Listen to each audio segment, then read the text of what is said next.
the war chemicals came out of war, and the war industry took over our agriculture and spread the lie of industrial farming, which is why we now have to build agroecology movements, and we have to build the movements that are promoting agroecology.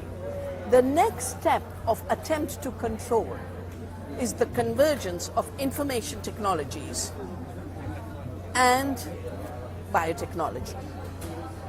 Using information technology, whether it's genomic mapping, to say, oh, just like Columbus discovered America when he lost his way coming to India, they don't know what a genome is.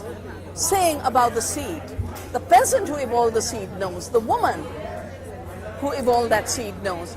A few lines on a genomic map is not knowledge of the seed, but they are trying to use that to take patents. There are already 1,500 patents, and Bill Gates is leading this rush for genomic patents and gene editing based patents. People like Facebook are using social media to colonize our minds. Facebook tried to come to India with something called free basics and say, we'll give you some stuff basic on internet, but then you buy everything from us. Some of us knew what this was about. We built a huge movement joining the free internet people and the seed freedom people, and this was stopped at the level of the regulator. Slim, who is the richest man of Mexico, has joined with Bill Gates. So the idea is the companies and the Bill Gates and the Slims and the Facebooks start to take all knowledge, convert it into data, turn that data into proprietary data, sell it back through our smartphones. That's why they're after farmers, getting smartphones and getting their messages. This is the time for farmers to realize they're the source of the seed, they're the source of the knowledge. Monsanto has bought up the world's biggest climate data company, the world's biggest soil data company, and has now got a partnership with the biggest tractor maker called John Deere to put spyware. They use that language, to put spyware, so when the machine will move on the farm, the data of the soil will be sent to Monsanto. Monsanto will sell that same data to the farmer from whom it was stolen. So we need a satyagraha, like Gandhi refused to allow the salt laws of the British. We need to make sure farmers say no to the pesticides, no to the GMOs, and no to data being sold in this language of big data. Our seeds are ours, our knowledge is ours.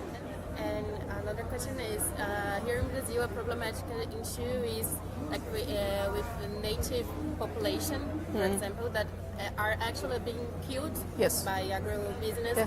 Why the governments, even the progressive, cannot fight against it?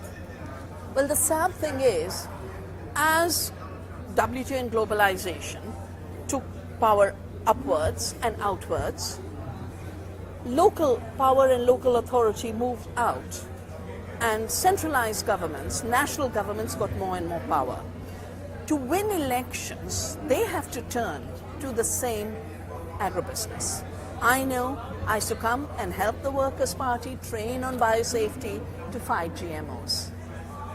And then it was when the Workers' Party was elected that GMOs were made legal, because Lula was having to depend on the soil lobby to have won elections. So the solution to this is to bring power back to community.